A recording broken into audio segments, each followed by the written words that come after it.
just want to say I'm a huge Brightburn fan. Are you? Oh, thanks. Thank you very much. Oh, man. See, when people say that to me, I know they like very scary movies. Oh, yes. They like violent. You like a little violence in your movies? A little violence. Even the end was super cool with the like lasso and all that. I love that.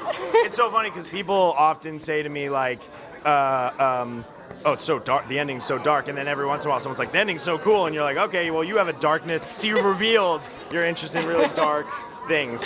So for this film, it's actually a remake of an Argentinian film, Yes. 4x4. Yes. How did you kind of come about coming up with the concept for this? Well, coming up with the concept would be a weird thing to say, but for me to claim. But Sam Raimi, I just made a movie with him, and he was amazing to work with. I had a great rapport with him. I think he would say, I don't know, that's weird to say, but like we got along really well, and he wanted to do more with me. He sent me this script that he had been developing, written by Michael Ross, who hopefully you speak to at some point. He's around here and he's a great writer.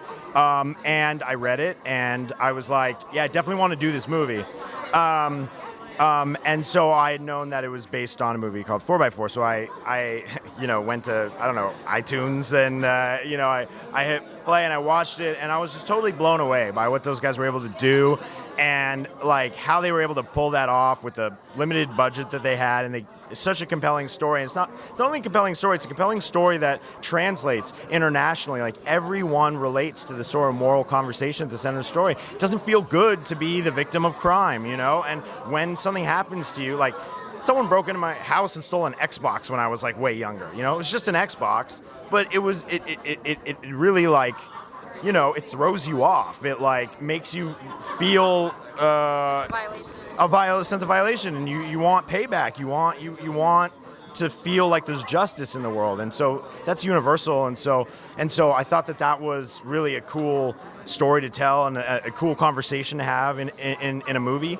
And so the other thing I'll say about it is I know there's people who feel all different ways about remakes. I love remakes. I love when a director who has a unique voice takes a movie and does it their way, and you really feel like, oh, okay, this is this person's version and this is this person's version. I love that. I mean, Cronenberg's The Fly is probably one of the most influential movies in my life, and Scorsese's Cape Fear and James Gunn's Dawn of the Dead. There's so many to name, and so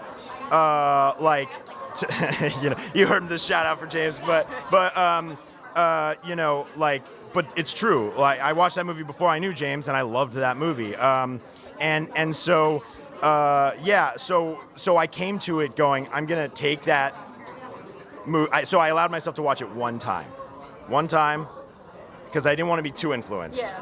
I wanted to be like, here it is, and then go make the movie, and try to tell it my way the best I could, and doing it with absolute admiration and respect for the people who made, the original. So I read a lot about the car. It's a one-of-a-kind car, the Dulles, and it actually is a Latin word for fraud.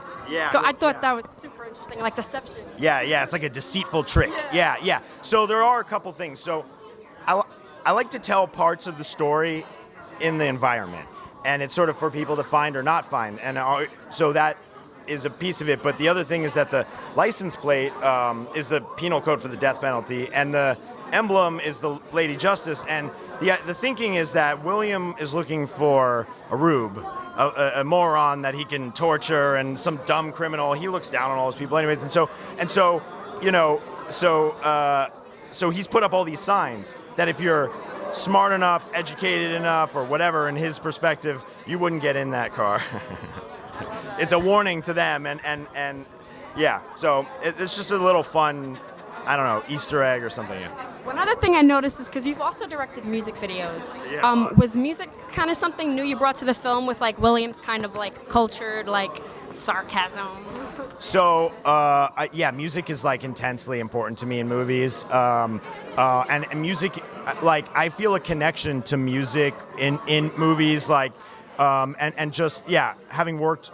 There's a reason I was making music videos. I love music, and I love like the art of. I grew up in a time when my gods were music video directors, David Fincher, and you know what I mean, and Mark Romanek, and these guys, and they were redefining cinema. And if you really go back and look at the history of cinema and the trajectory of cinema, you have movies look a certain way for a big chunk of time, and then you have these music videos and the MTV explosion that were using a telecine process that movies couldn't do.